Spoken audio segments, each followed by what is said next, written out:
preventing the spread of respiratory illnesses. Please know also that the media is not reporting the PCR tests.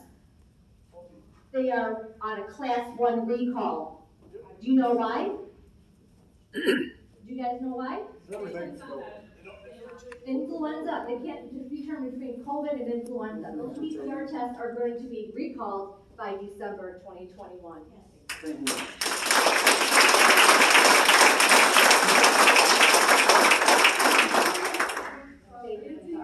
In closing, your communistic ideologies will not be forgotten. We the people will not stand for this abuse. Be quiet now, we can't hear. Ms. Pearson, Mr. Smith, Mr. Shannon, Mr. Sheffield, Ms. DeFord, Mr. McCann will not be able to walk down the street without shame. Thank you.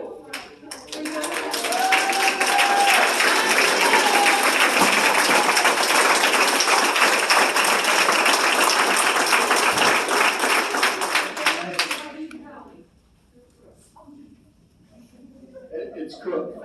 For the record, it's Rich Cook from Lansing. Sorry, my writing's like a first grader, I guess you said. Anyway, I just wanted to point out, like, continuing on what she said, there's science behind masks that don't work. Most of these fake masks around here have voids in them.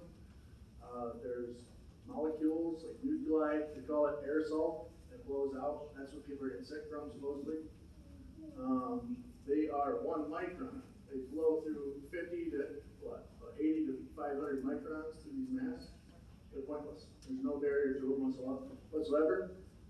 I wanted to hit on the CRT thing, DEI. It's like a wolf in sheep's clothing. Makes it look pretty, but it's not. If you vote this through, you are ushering in division and hate. My kids are raised to look at people's hearts, souls, not their skin color. I can be friends with anybody. My girls love everybody. I have 3 kids in the school district. They will not be here if this is going through. So cut the puppet strings and vote yourself.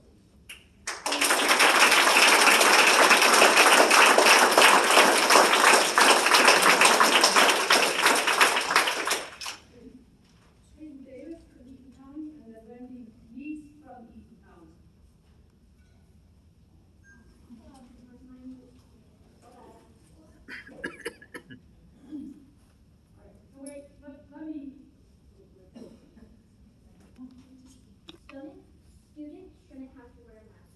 It's bad for our health, it decreases our oxygen levels, makes it harder to learn. Masks aren't stopping COVID-19, it's making kids breathe in their own carbon dioxide for tons of hours every day, which if you don't know is unhealthy.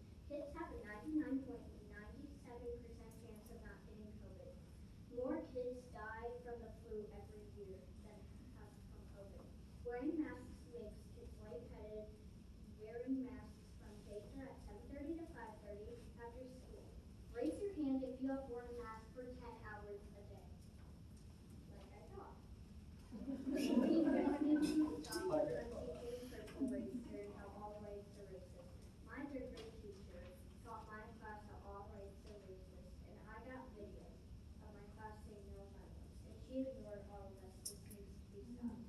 And if that doesn't stop, there's always option B, lawsuit.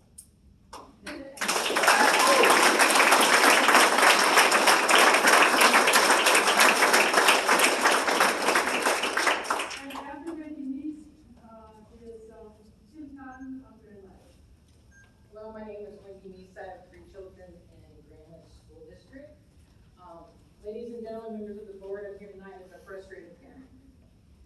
When I was a child raised in the United States, I was taught the core values of this country were that all people are equal and should be treated equally despite the color of their skin, despite their religious affiliation, despite their political affiliation, and despite the level of their income and education. There are core contents of our nation, and this is what we should be taught in our schools. That is, the people should be judged on the content of a character and nothing else. Many immigrants and people of color find very high levels of success in America. There are many beneficial programs to assist them in building businesses in their lives for themselves, and yet there is proof that the system works. EDI, also known as Equity, Diversity and Inclusion, CRT, or 1776 curriculum, whichever way you want to spin it. And higher education is disingenuous, slight against the system that has been proven to be successful. These ideologies seek to divide our children into racial categories and oppress and oppressor. While teaching white children they are inherently racist, they teach children of color they are victims, which is false. Sorry, I'm a little nervous. Hatred directed at them by an innate racism of white children. This is horribly diverse, psychologically damning to those children. It teaches white children they are bad inherently, which means they can do nothing to change that. These principles and ideology are also taught to children of color. No matter what they do in life, they will be oppressed by the system that must struggle against, by a system they must struggle against forever, and they're always going to be victims, which is false. This is simply not true. White people and white children are not inherently racist. Racism is a learned behavior. It does not come naturally. And for those who are taught to be racist, the system has already had specific safeguards put in place protecting the rights of people of color. They are already protected class, and the success found by many in their peers, and there's proof in those protections of the system that works. I will not subject my children to such harmful ideology theories, and they are themselves founded in racism against white people, and people have no place in this has no place in elementary schools or high schools. If children and their parents want to seek out an education in their post-secondary schooling, they can do that themselves on their own dime. However, this should not be taught in public schools. Nearly half, or possibly over half, the parents disagree with the ideology and do not want their children subjected to the psychological abuse. I call for a vote from the parents rather than the school board. The parents should be allowed to be polled, see what their children should be taught. Thank you. I'm sorry, what? Okay.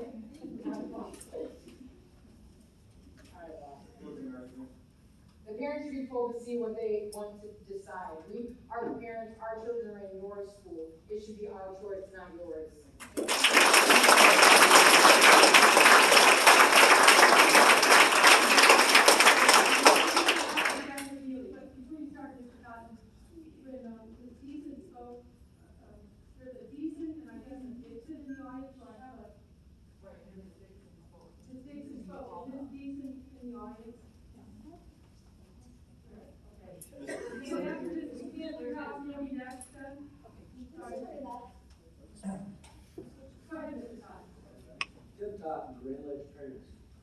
I sent you an email earlier today adamantly opposing the rehiring of Dorinda Carter and EDI consultant.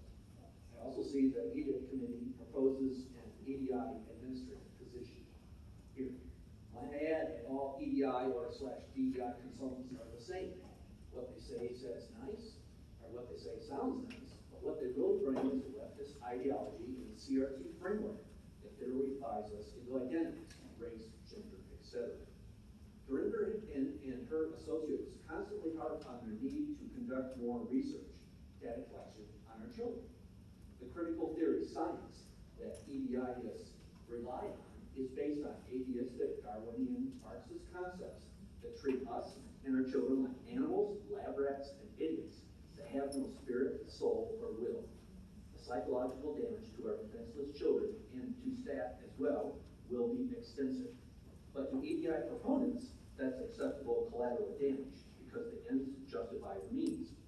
There are plenty of EDI or DEI consultants out there who would be more than happy to take another $18,000 from you to reprogram us to oracles. Got more time. Okay, I want to also talk about mask. Our Savior Lutheran had full in-person schooling all last year. However, they stated that in their congregation had in-person services, but they have stated there have been no cases of transmission in their church or in their school at any time during the pandemic, and that optional summer camp this year had 150 kids for 10 weeks with no cases or quarantines for any camper. Now, what are they doing for this year? The coming year, they said we will no doubt have and share changes and adjustments. Times are not completely normal, and we will still want to be thoughtful and responsive to the pandemic situation. We are thankful for the guidance of our health department, input from medical professionals who are members of our church, and for what we have learned about our health practices last year. Not advice from the CDC, not advice from the teachers unions. Here are a few of the health practices we plan to continue in the fall. For the church, mask optional, 37, social distancing and clean soil. School, mask optional, 3-foot distancing per CDC guidelines, increased sanitation and cleaning, lots of hand washing, assigning scene for contact tracing, continuing reporting and monitoring on the website. They have real experience with transmission. Real experience. Okay, none. There was none. And what are they doing? They're doing mask optional.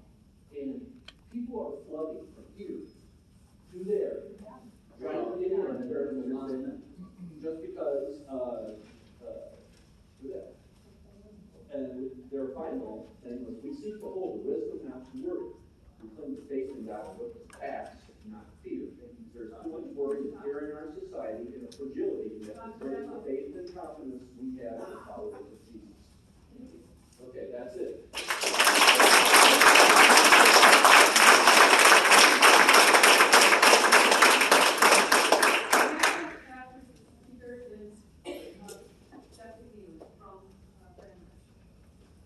Hi, I'm Deborah Deason. I live in Grand Ledge. I'm here tonight in support of the EDI committee recommendation. I have 3 thoughts I'd like to share with the board. The first has to do with the context we are currently in. Over the last several months, the board has received a lot of impassioned input from people strongly opposed to action on diversity, equity, and inclusion issues. It's appropriate that those perspectives be shared and important that those voices be heard. But it's also important that those voices be kept in context. This room is not a representative sample of the views of this community. Most people— Are you kidding me? Most people don't attend school board meetings and generally only do so when they're in disagreement. In a school system of over 5,000 students and a greater number of parents, plus thousands of other community members, the fact that 50 or so people, less than 1%, are loudly dissatisfied does not indicate a divided community. Overwhelmingly, you have the support of the community to move forward with the edict recommendations. My second observation is that the recommendations have been mischaracterized by those who object to them. I have read through them numerous times, and I have found nothing radical. They are not harmful or divisive. Instead, they provide a practical roadmap for continuing the important work the school district has been doing. Finally, what you as a board decide will send a clear message to the Grand Ledge community and beyond. Are we a welcoming and inclusive community, one that values and encourages compassion, connection, critical thinking, comprehensive education, and ongoing improvement? If so, we will retain and attract people who desire to live in such a place. If not, those same people will choose to live elsewhere. Most importantly, the board's decision will send a clear message to the students. If the edict recommendations are not implemented in full, or if a decision on the matter is delayed, that will tell the young people of this community that the schools they attend, kinda, sorta, maybe, are a safe, welcoming, and inclusive place. An incomplete commitment will create doubt and uncertainty and will wipe out the progress that the school system has been making. So I encourage you, let's not be a little bit supportive of students. Let's make sure that all students know exactly what Grand Ledge stands for. Thank you.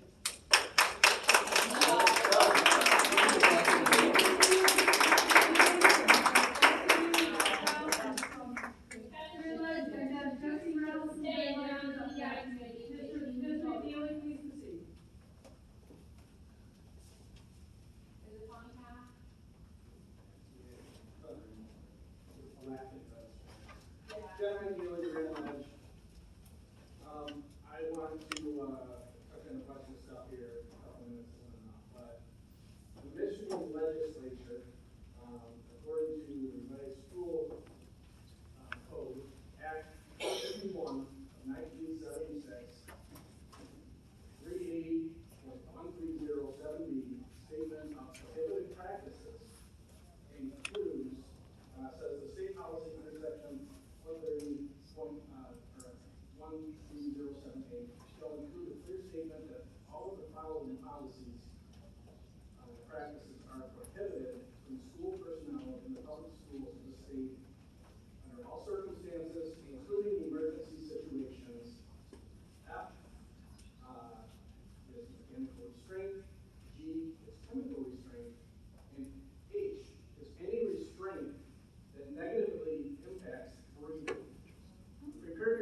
as far as your CRT, DEI, SEL, whatever you want to call it, 1619 project, you guys all have this political agenda. You guys need to leave your leftist, idealist, political bullshit out of our schools. You guys are supposed to educate our children, and you are not. You are trying to indoctrinate them. It is not your job. Stay in your lane and leave your politics at home. I'm also not endorsing teaching right-wing politics, as you would call it. I don't want you teaching any politics. As judged